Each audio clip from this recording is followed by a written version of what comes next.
welcome back. She didn't respond even after he'd called her name. Body didn't twitch.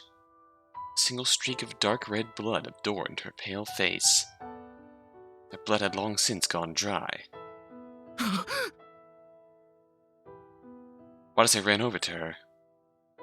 All the fear he'd been feeling a short time ago vanished in an instant. Yuri! Yuri! He sat Yuri up and shouted her name. Her head dangled feebly. She wasn't breathing. Her body had gone cold. It was, without a doubt, Yuri's corpse. バカな。どうしてこんなことに。 There was no one who could answer that question.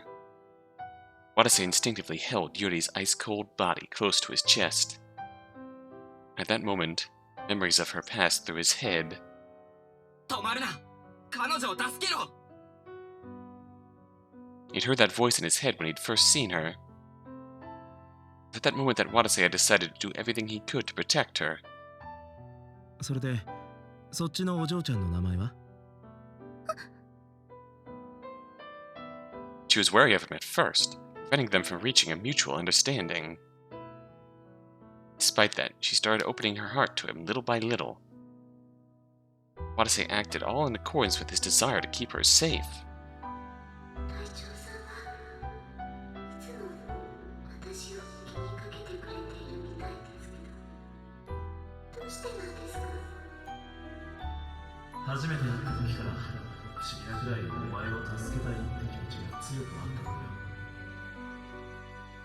Those have been Watase's honest feelings.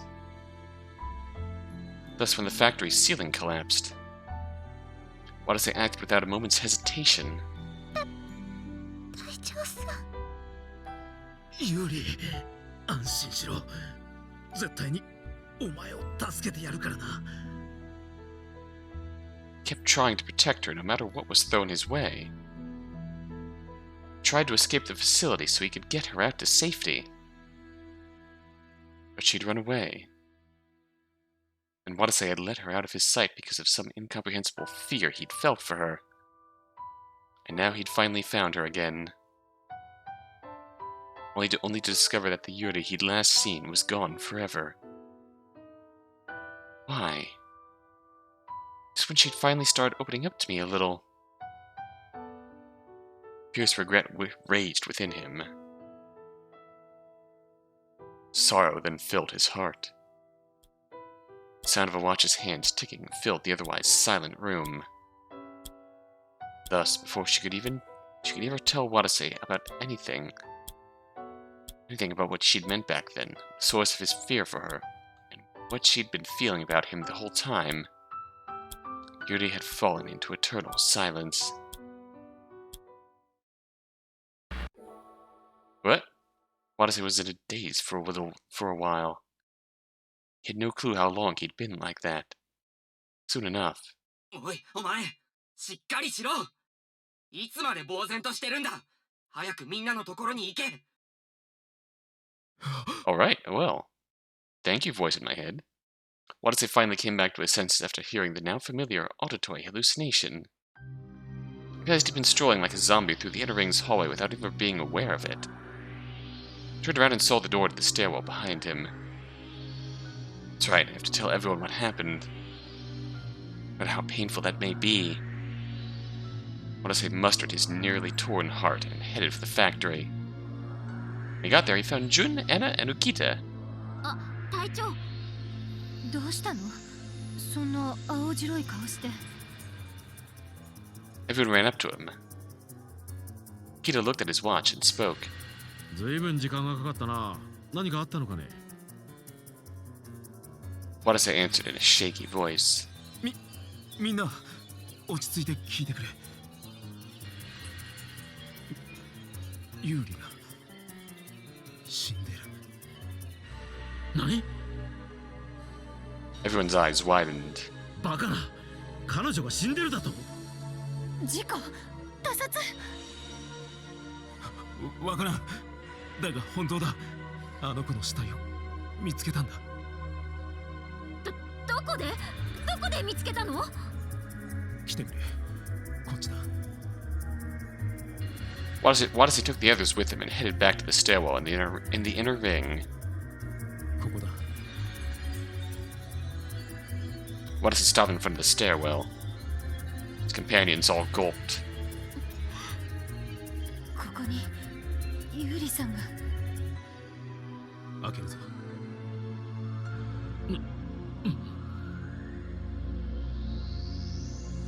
Watase paused as he felt cold sweat roll down his back, then opened the door. But there was nothing there. Nothing but the wreckage of the collapsed staircase. Okay, now you're just fucking with me. どこに死体があるというのかね。 Kida and the others looked puzzled. By the time Watase could speak again, his voice was leaden with disbelief. そんなバカな。Watase searched the cramped stairwell, but he couldn't find the body no matter how hard he looked. 死体がなくなってる。 Kida let out an exasperated sigh when he heard that. やれやれ。幻覚でも見たのではないのかね。本当なんだ。本当にここに死体が。頭から血も流して、どう見ても死んでいる彼女が。血？どこにも血痕なんかないわよ。Watase was rendered speechless at that. He just confirmed with his own eyes that there were indeed no body or bloodstains anywhere to be found. あるはずの死体がないというのなら、そもそも君の認識自体がおかしかったのではないのかね。The perception itself being wrong. 何？君は記憶障害を起こすほど頭を強く打っている。脳に何らかの障害が出ているのでは。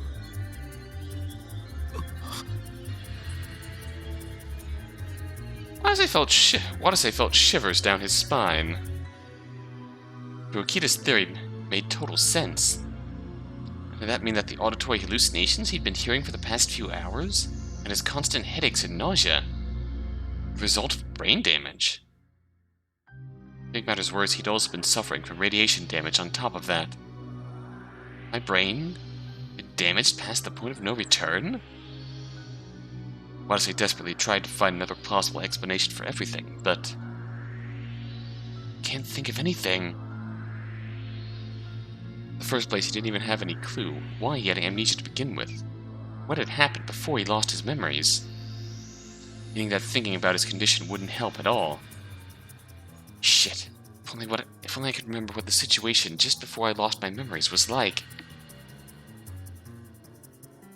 If only I could remember what happened a few hours ago, I might finally be able to answer some of my questions.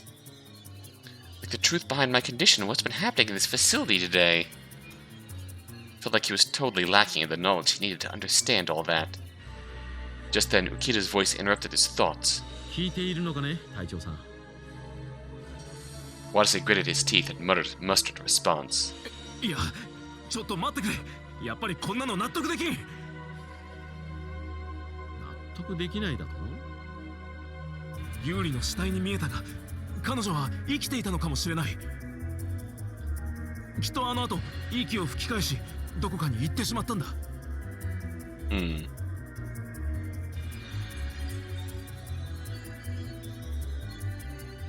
そんなことってあると思う？ほんの数分の間の出来事でしょ？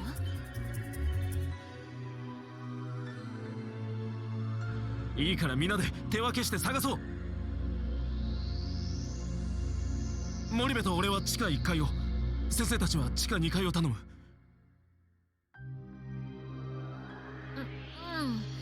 隊長が言うならもちろん従うけどさ。こんなところで時間を割いていていいのかね。それじゃせめて5分だけでも頼む。5分経ったらまたここに集まろう。Though they were reluctant, Watase managed to persuade everyone. Thus they began the search for Yuri. No matter how hard they searched, they couldn't find Yuri anywhere. The group reunited at the stairwell 5 minutes later. いないね、ユリちゃん。 Okay. Watase couldn't say anything in the face of everyone's stares. 明らかに時間の無駄だよ。どう考えても隊長さんの狂言、妄想、もしくは勘違いだ。隊長さん、幽霊の正体見たり枯尾花という言葉もあるわ。必死でユーリさんを探すあまり、影か何かを見間違えたのよ、きっと。そうだな。He couldn't press his own belief on them any longer. Either way, it's true that we wasted time. Watase reluctantly withheld his opinion and changed gears. ものは考えようだ。俺の勘違いとかならむしろその方がいい。彼女が死んでないってことだから。そうとも。彼女はどこかで生きているさ、きっとね。Okay, let's just diffuse the situation and move on. Watase said that to convince himself. But something was clearly happening here. He got that right. Watase continued talking as he felt that ominous premonition in his mind. 一旦脳科学実験室に戻ろう。ええ、もう実験室を出てから1時間以上経つし。その方がいいだろう。副隊長が待ってるかもしれないしね。The group thus headed on over towards the neuroscience laboratory. But Cosme wasn't there. Instead, the group was greeted with a shocking sight. What? What? It wasn't what they saw that was strange. It was what they didn't see that was strange. No more AD! The AD they'd left in the neuroscience laboratory was all gone. All they found were torn scraps of paper scattered on the floor. Watase picked one of them up, it read, "To Mr. Tenkawa." They were the ripped-up remains of Eda's note.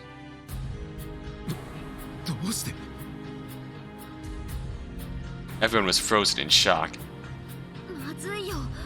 手元にある AD はそれぞれ一人一本だけ。AD がなきゃ、私たちはどうしたって被爆しちゃう。Watase couldn't speak. So... feels like those kids are kind of working against us. Like they don't want to be saved by us. Or one of us for some reason. Quickly checked his Procyon to find that it read 5,928 millisiville. Radiation levels throughout the entire facility were all probably past the first danger standard by this point. Cosme had indeed managed to survive for an hour on only half of an AD before, but she also mentioned that she hadn't been feeling well during that time. Plus, the radiation levels were completely different then. Things didn't turn for the better soon. It was most likely only a matter of time before they exceeded the second danger standard. Last time I was in a contaminated zone, I suffered from intense headaches and nausea after only a few minutes in there. Shuddered at the thought of that happening to everyone else.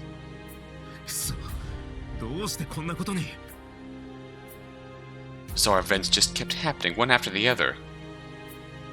Watase gritted his teeth. Kita then spoke up. どうしてだって？決まってるさ。AD を持ち去った人がいるんだ。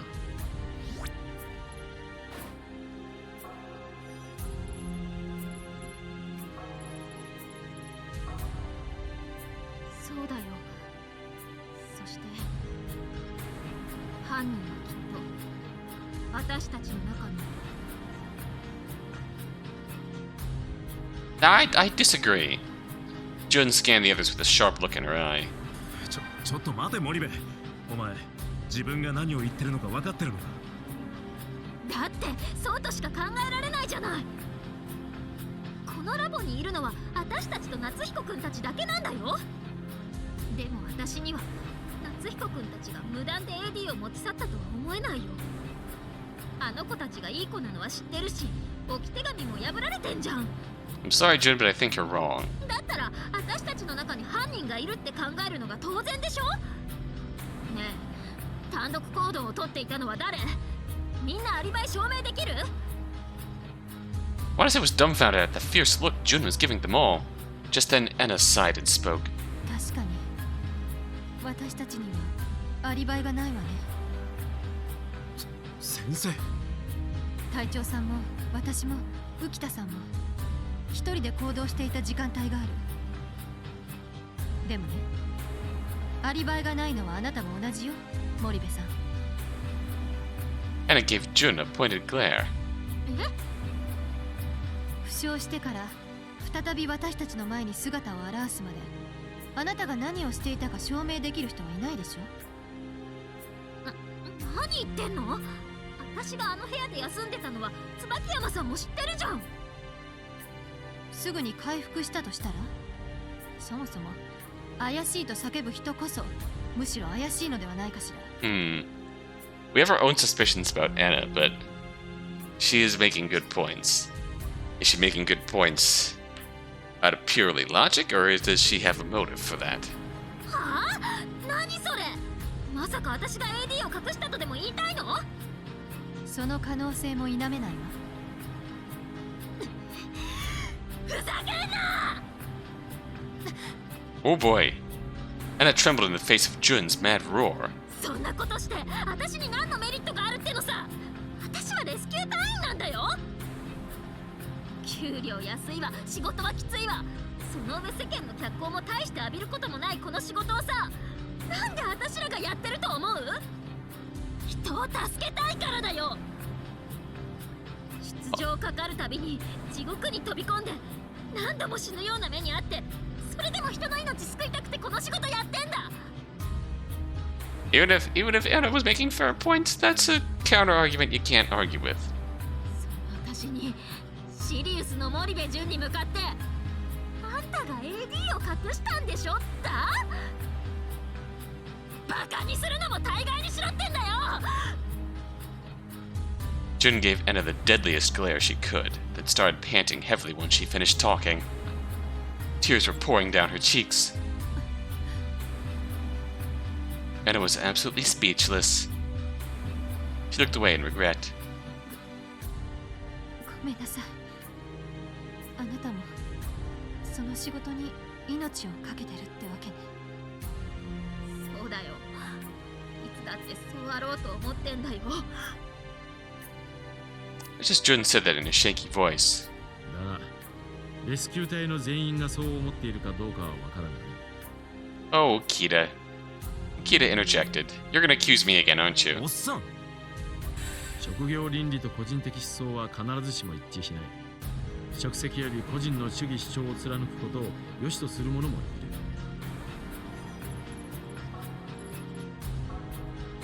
What do we have here? Ah, we can doubt them. We're gonna let this play out for a bit. それって浮田さん、裏切り者はシリウスの中にいるって言いたいの？さあ、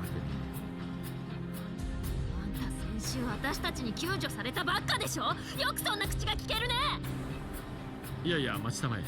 僕が疑っているのは。Watase couldn't take it anymore and shouted as another quarrel began to break out. もういい！やめろみんな！ Okay, I'm not sure what that choice had to do with the kids, but もう仲間同士のいがみ合いを見るのはたくさんだ。どうしてもっと仲間を信じようとしないんだ。置き手紙が破られてたからなんだ。要救助者が AD を持っていっただけかもしれないだろう。何の確証もないのに仲間を疑うなんて、そんなのは間違ってる。ではどうやって確証を得ようというのだ。監視ルームだ。監視ルーム？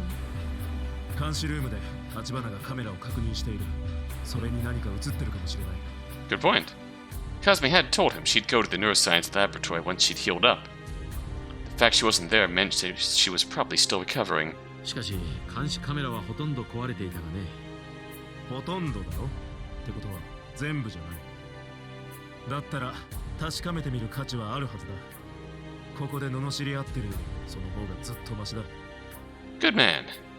Jun, Anna, and Okita were all silent. Eventually, Jun spoke up in a soft voice. そうだね。行こうよみんな。監視ルームにさ。し犯人がこの中にいるって分かったら、その時は。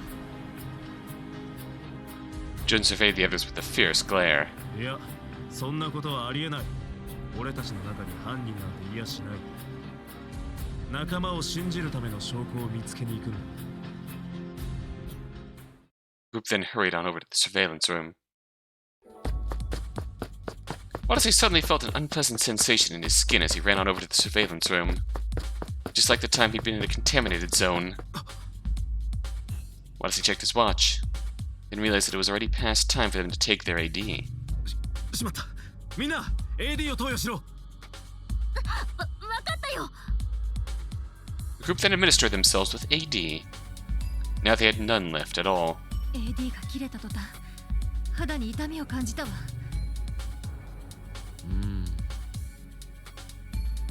Now they really were in an environment where they couldn't live without AD. 急ごう。早く AD の所在を明らかにするんだ。The group nodded and started running again. Area 3, Inner Ring, B2.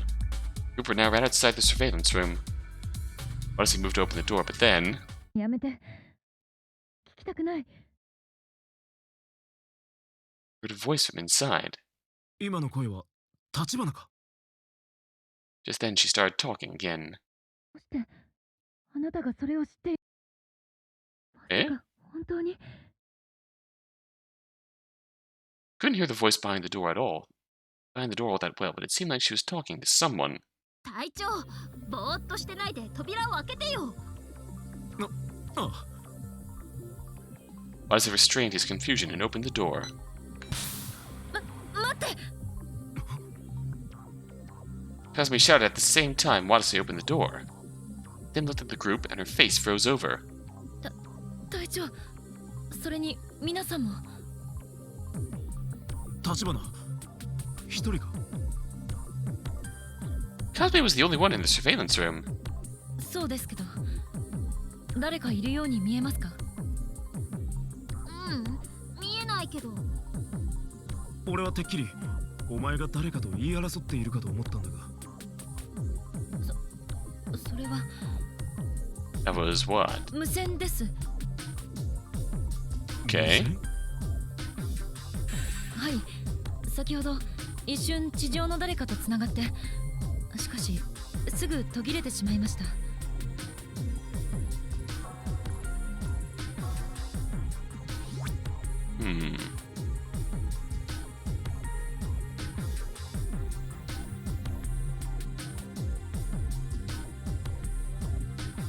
How did you know that? Oh no. 切れた瞬間、思わず待ってと叫んでしまいましたが。 That seems suspicious. Kasumi looked at the floor as she relayed all that in a feeble voice. That true? He wondered that for a moment, but then he decided against prying any further. He didn't want to make the doubt still palpable within their group even stronger. Just chalked up to as yet another bizarre incident.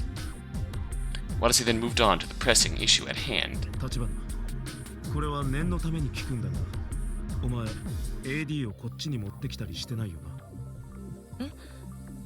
それはどういう意味でしょう？私はここに来てから一歩も外に出ていませんが。そうか。何かあったんですか？実は脳科学実験室に置いてあった AD が誰かに持ってかれちまったみたいなんだ。それで監視カメラ映像に何か残ってないか調べてみようと思ってな。 If it turns out that somehow Watase did it, I'm gonna be fucking pissed. Watase looked at Kasumi when he said that. Knowing her, he figured she'd readily comply with their request. However... AD が。Eh? AD がなくなったのね。立花。 Kasumi then answered without looking at Watase. 隊長、残念ながら脳科学実験室の近くに生きている監視カメラはありません。そうなのか。私は徹底的にここにある撮影映像をチェックしていました。生きているカメラは第1エリア外周灯に2つ、第2エリア内周灯に2つ、第3エリア外周灯に1つ、それから第4エリア外周灯に1つと第6エリア内周灯に2つだけです。 Why'd we ever think it was a good idea to leave that in there? 第6エリア内周灯？はい、非常階段のところと通路に1つずつです。じゃあそれにユーリが映ってないか？ユーリさんですか？ユーリさんが単独で映っている映像は残念ながらありませんでしたが。待て、第6エリア付近で映っているはずだ。なぜそう思うのですか？ Okita answered in Watase's stead. いやね、彼が第6エリアの非常階段でユーリ君の死体を見たというのだよ。ユーリさんの死体？まさかと思って僕らもその現場に行ってみたら何もなかったんだろうね。だが監視カメラの映像を見れば俺の見たものが本当かどうかわかる。20分ほど前の映像だ。再生してみてくれ。わかりました。Kazumi said that, then replayed the surveillance camera footage. Archive footage showing the emergency staircase in Area 6's inner ring played back on the monitor. Watase and Okita soon showed up. Twins' eyes were fixed on the monitor. そうだ。俺はここでおっさんと別れて。Footage showed Okita walking away from Watase, followed by the latter climbing down the rope. Watase soon finished up his search of B1 and came back. この直後だ。俺はここで足を止めてユーリの死体を見たんだ。Watase leaned forward. However, footage showed Watase heading straight out of the stairwell without stopping. What? The timestamp displayed on the monitor was 13:52:12. Time matched up with Watase's memories, but 死体見つけてない。どうして？ Watase muttered that, and then heard a low voice behind him. 隊長さん、どういうことかね。I don't fucking know! Watase turned around in surprise to find Okita scowling right at him. どういうことって？死体を発見するどころか素通りしているじゃないか。なぜ嘘をつくのかね。Watase couldn't answer that question. おかしなことはもう一つある。この映像の時刻だ。13時52分。この時刻に君は階段室を出て行ったようだが、君がファクトリーに姿を現したのは13時58分だったのだよ。Oh no. 浮田さん、それ本当？ああ、腕時計を見て確認したから間違いない。Now that he thought about it, Okita did say, "Sure took quite some time. Did something happen when they regrouped in the factory?" Watase had thought that the time lag had been because he'd been shocked and out of it from finding a body, but 内周島からファクトリーまで歩いて6分もかかるわけがない。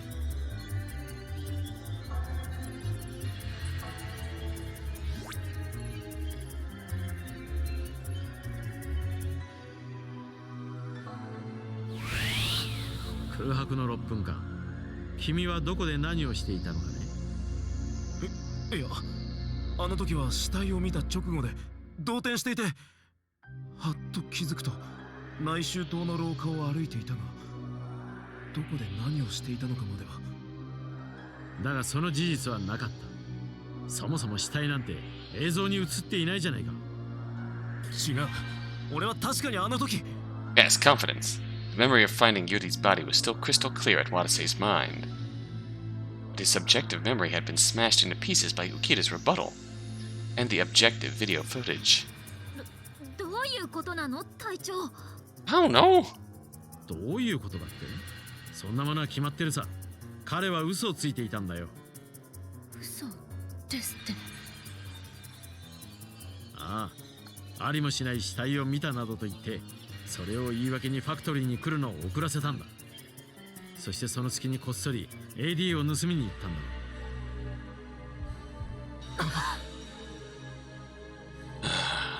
だ。Everyone gasped at Okita's accusation. 違う。そんなわけないだろ。では6分間も何をしていたというのかね。この一刻を争う状況下で。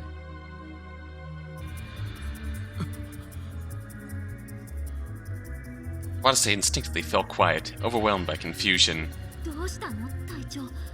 なんで黙ってるの？ What the fuck am I supposed to say? 隊長は私たちを騙してたの？ I don't fucking know. 違う。本当に何が起きたのか俺にもわからないんだよ。なるほどなるほど。自分が信じられないか。それもこれも記憶障害のせいというわけか。ならばそれもいいだろう。Yeah, this is starting to get frustrating. だがね、それは同時に君が今まで語ってきた言葉のすべてが信頼性を失うことと同義なのだよ。何？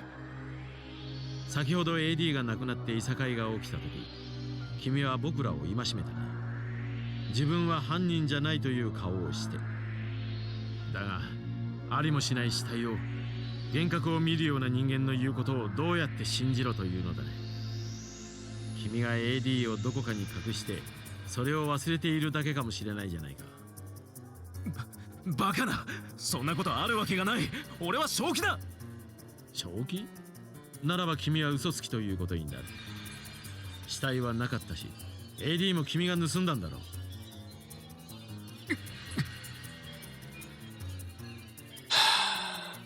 It was then that Watase realized it. Whether he was sane or not, it didn't change the fact that either way, his words were no longer trustworthy. お待ちください。問題はなぜそんな奇妙な嘘をついたのかということですが。さあね。だがそう考えると彼の全てが疑わしくなる。例えばそう隊長さんが戻ったと言っていた記憶が真実なのかとかね。君は要救助者を助けるため地下に降りてきたという。だがそれもまた嘘で、本当は別の目的のために降りてきたんじゃないのかね。別の目的って決まってるさ。殺人のためだ。Watase gasped with shock. Akita continued. そう、これはテロなどではない計画的な殺人なんだよ。例えばこんな推理は成り立たないかね。君は同僚の堂島隊員に対し何らかの理由で殺意を抱いた。そして災害現場で殺害することにした。火災がひどい場所で殺してしまえば死体は焼けてしまう。そうなれば事故死ということで片付くだろう。そう考えた君は今回の事件を機に計画を実行に移した。だがそれをあの2名の研究員たちに目撃された。そして口封じのために殺したんだ。I don't fucking know.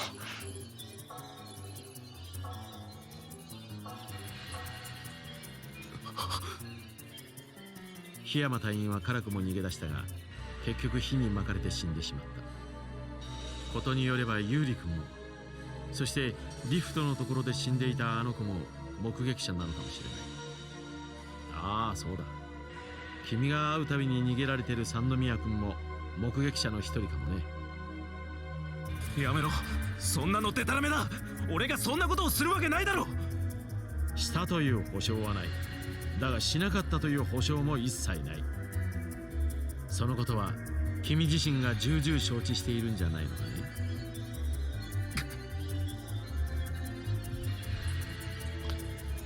Watase looked around, seeking help. No one's gonna help because we're all scared. I mean, wait, really, we don't have a fucking clue anymore. He locked eyes with Kasumi. A troubled look rose to her face. 立花、俺はあの堂島という隊員を殺したいほど憎んでいたのか。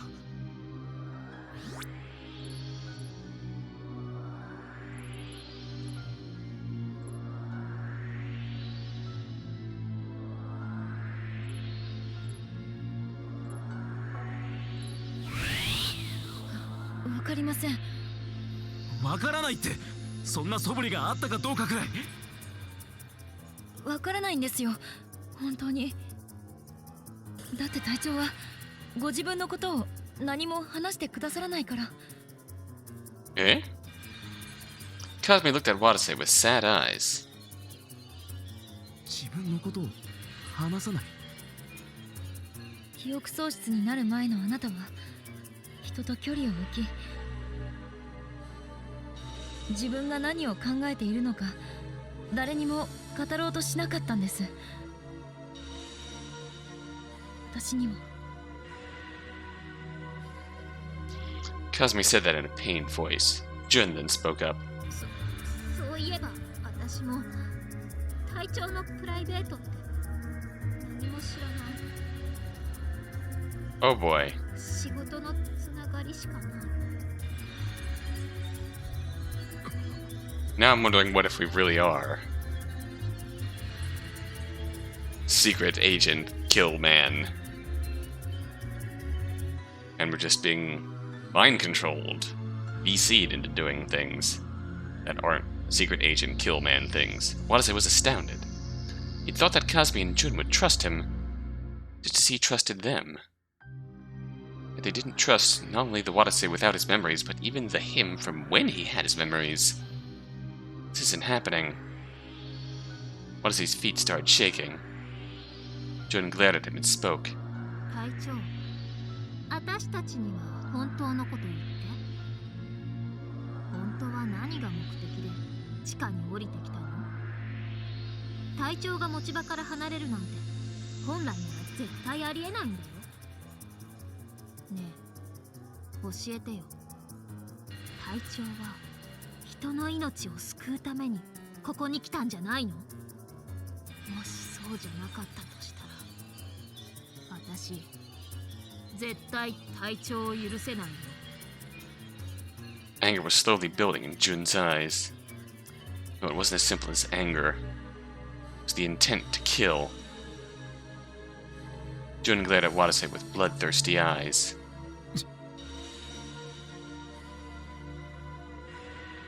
He wanted to say she was wrong, but he couldn't. He knew anything he said here would sound hollow.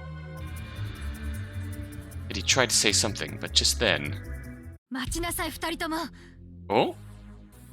Anna spoke up. は？あなたたち少しおかしいわよ。何？どの辺が？ Hmm? ああ、実に正論だったと思うがね。それがまともじゃないって言うのよ。あなたたち隊長さんに何度も助けられたんじゃないの？なんなのよ。 AD が亡くなった途端手のひら返したように。それがまともな人間のすること？ Holy shit. それとこれとは話が別だよ。今の話聞いてどうして椿山さんは隊長の味方するの？よく知りもしない他人でしょ？まさか二人はグルだったとか？ Oh god, that's the last thing we need. 何を言ってるの？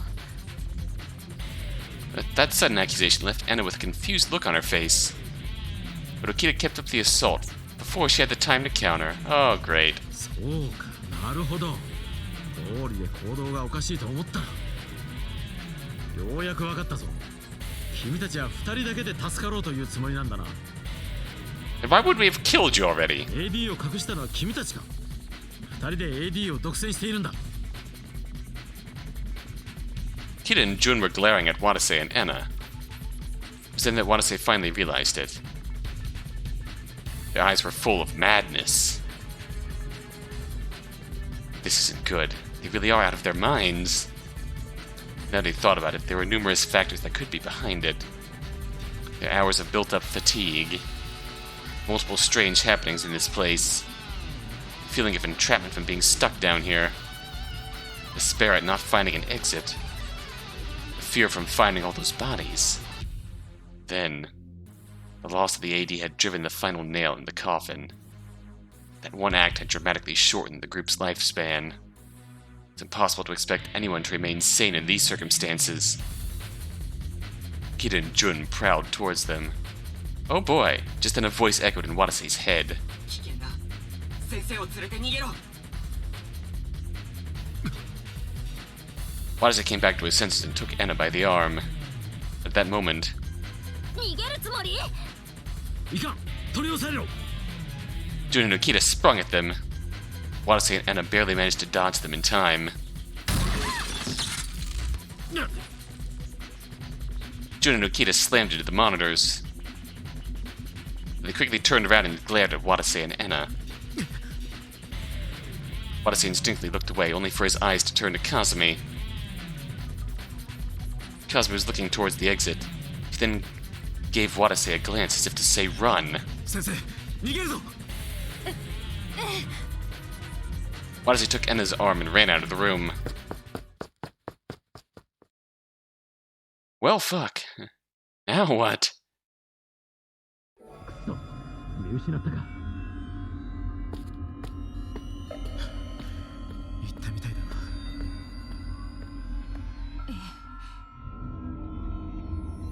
Watase and Anna had escaped their pursuers and were now hiding in a room in Area 2's inner ring.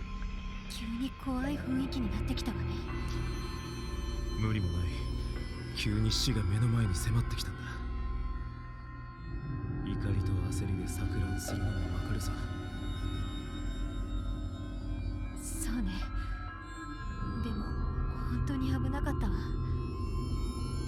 あのまま捕まっていたら私たち殺されていたかもしれないわよ。殺されてっておい、仲間にか。まさかそこまではしないだろう。 Yeah, and they really would have. A stern expression appeared on Anna's face when she heard his protests. まだわからないの隊長さん。この最悪の状況下で本当に怖いのは火でも煙でも放射線でもない人間よ。追い詰められた人間のむき出しの悪意、それが一番怖いのよ。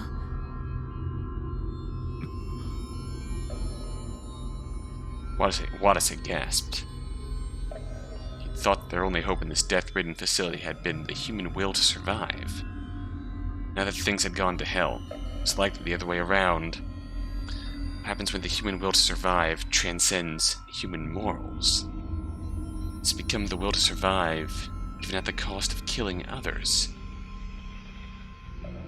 Maybe it becomes the conviction that killing others is justifiable if it means protecting someone else. And in any normal situation, Okita and Jun would probably never even dream about considering those things. Now everyone's lives are at risk. Their morals were most likely being shaved down to a layer of thin ice. Possibly enough to justify murder in their minds. Damn it, how did things come to this? Why? Thought we were all on the same side here. Problem was whether the others felt the same way. And they probably didn't. Watase breathed a heavy sigh and turned to Anna. なあ先生、一つ聞いてもいいか。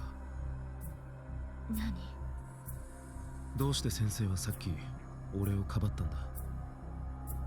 俺の記憶がどうであれ、ああいう映像記録が出てきてしまった以上、怪しいのは間違いないだろう。先生は俺に言ったよな。全てを疑うべきって。なのにどうして俺を。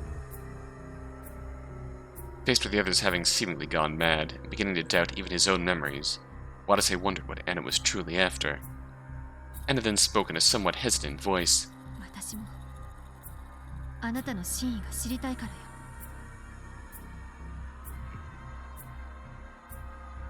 ねえ隊長さん、あなたはユーリさんの遺体を見たと言ったわね。あのことについて自分ではどう思ってるの？ No clue. あれはおっさんの言う通り幻を見たんだと思う。俺は記憶障害を起こしている。そこに何度も汚染区域に入ったりして幻覚を見てもおかしくないさ。 He was reminded of something Kazumi had said way back then. Radiation exposure causes severely negative effects on the human body. This includes skin inflammation, nausea, organ failure, brain cell damage, vision impairment, neurological disorders, genetic disorders, and cancer. Vision impairment. Yeah. Just read that. Any one of those could have caused Watase to hallucinate seeing a corpse. それに実は目覚めてから時々幻聴も聞こえるんだ。幻聴？ああ、変に思われるのが嫌でずっと黙っていたが、俺は最初先生の言っていた BC ってやつかと思ったんだ。だが幻聴はともかく人に幻覚を見せる BC なんて存在しないだろ。そうね。だから単に俺の頭が変になっているだけかもしれない。Feelings of abandonment seized Watase. The Prokian's reading was at 5672. They had less than an hour until their next AD injection.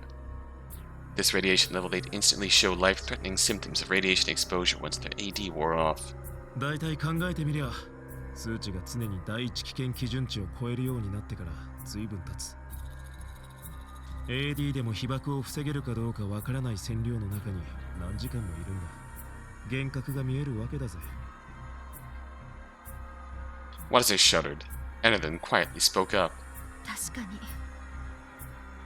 に。でもね、隊長さん、私少し気になっていることがあるの。Hmm? あなたは記憶障害を起こした上に汚染区域に入ったから幻覚を見てもおかしくないと言ったわね。でも幻覚の原因が放射線じゃないとしたら、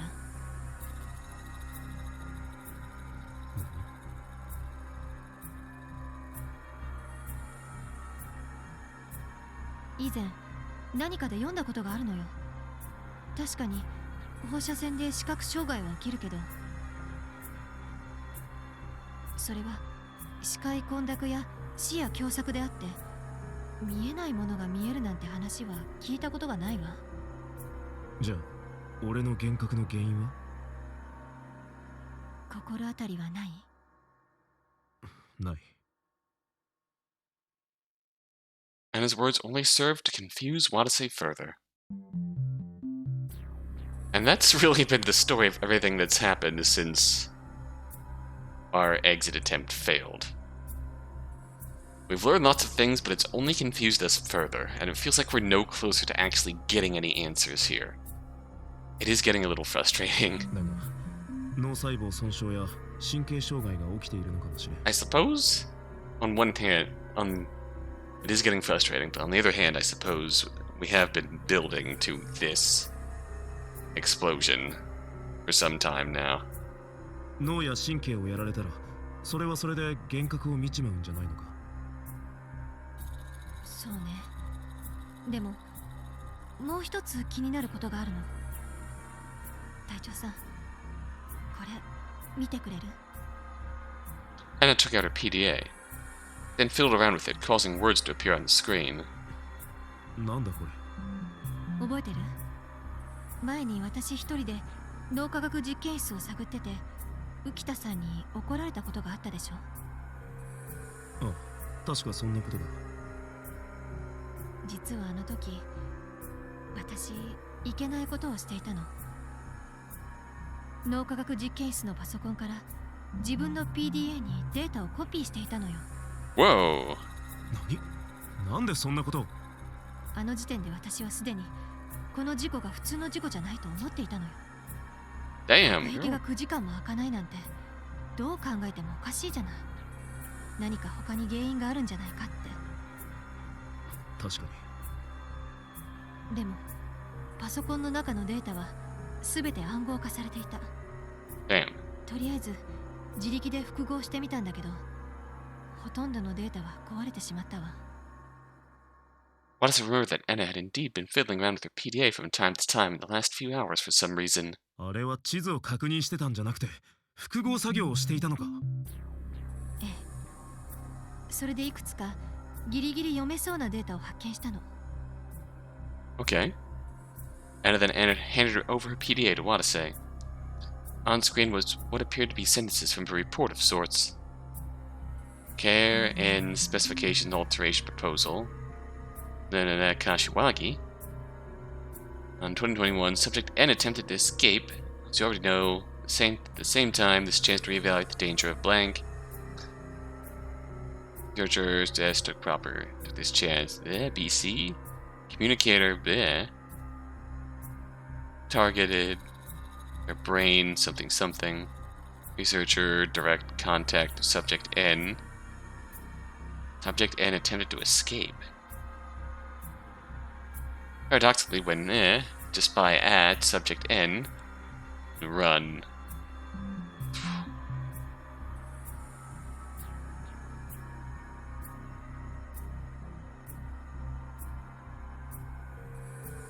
Born in Labo, reason to be let out. Subject, need to be careful about. There are several words there that caught Watase's interest. Subject, as born in Labo.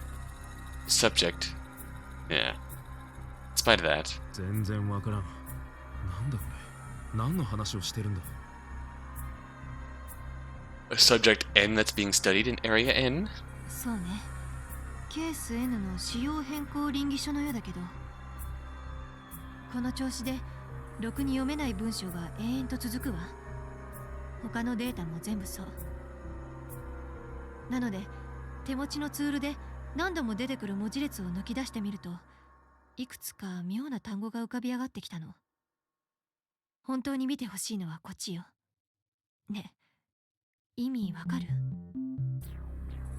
Anna fiddled with the PDA again, this time bringing up a fully comprehensible list. String.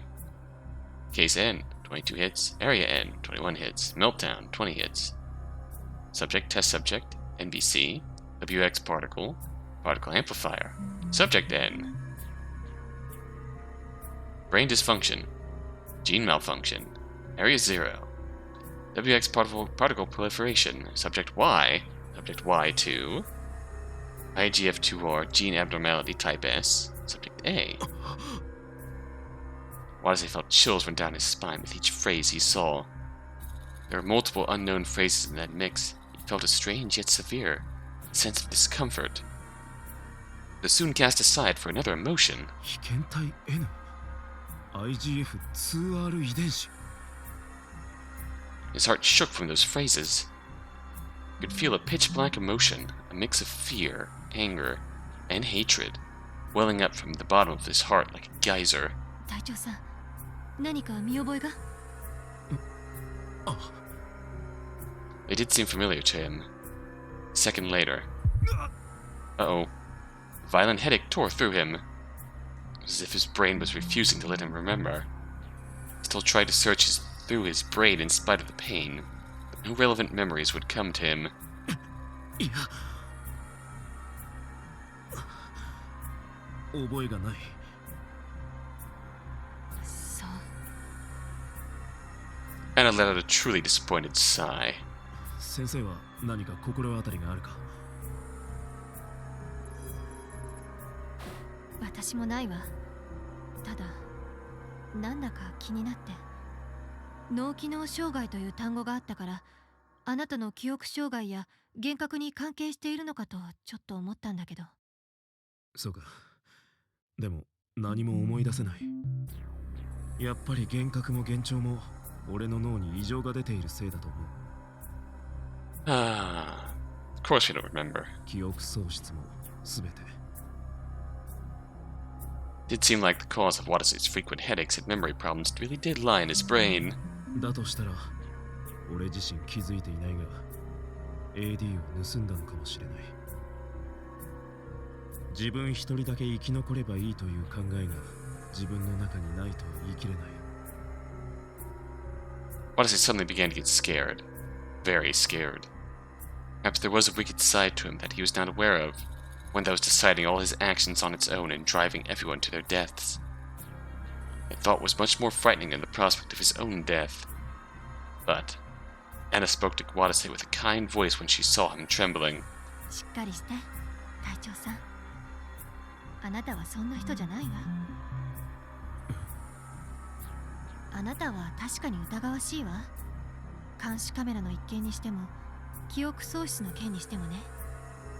でも私はね、それを差し引いても、あなたを信用したいと思ってるの。Oh. なぜだ。だってあなたがみんなを助けるため必死に頑張ってくれたことは間違いない真実だもの。面識もない私の生徒のために汚染区域にまで入ってくれたことも、記憶喪失だろうと幻覚を見ようと、そんなの些細なことじゃない。あなたが今のあなたでいる限り、隊長さんでいる限り、私はあなたの味方よ。Oh. Anna gazed straight at Watase. So one thing I didn't expect was for Anna, of all people, to go to bat for us like this. Watase couldn't bear to look her in the eye, hung his head and answered. ありがとう、先生。 There was someone out there who would say they were on his side even when he didn't trust himself. Watase was grateful for that more than anything else at this moment. だがどうする。森部も浮田のおっさんも俺を心底疑っているぞ。そうね。だから私があの二人を説得してくるわ。まさか一人で行くつもりか。当たり前でしょ。あなたが一緒に来たりしたら話がややこしくなるだけだわ。それはそうかもしれないが。すぐに戻ってくるからここで待ってて。 And with those words, Anna left the room. 先生。 What? Watase tried to follow her right away, only to be stopped by the image of Okita and Jun's faces, full of hostility towards him, flashing through his mind. Damn it, she's right. If I go out there, all I'll do is rile them up. Watase decided to give up on following Anna after he thought of that. However, anxiety welled up in his chest. Will Teach really be able to persuade them all by herself? Will they doubt her because she defended me back then at the surveillance room? It was too late now. Teach, please get through to them. Watase waited for Anna to return, desperately praying for success. As time passed, there was no sign of her. She's late. What's up with Teach? She said she'd be right back. Something had happened to her.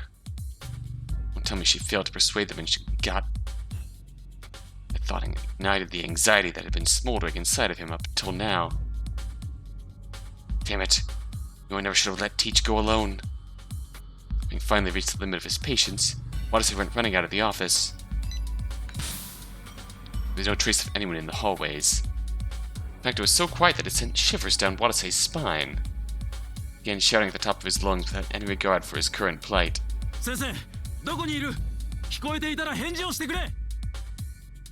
There was no answer. くそ。 Watase urged himself onwards and ran down to the hallway. Area 2, Outer Ring, B2. 先生、どこだ？いないのか？ But there was no answer. It seemed this block was too cloaked in silence. This block too was cloaked in silence. Chills running down Watase's spine only intensified. 先生、おっさん、森部。誰でもいい。誰かいないのか？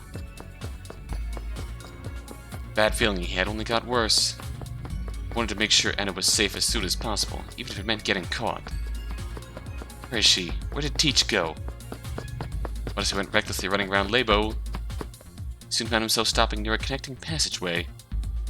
Isn't this? It's the place where they'd all first met Anna.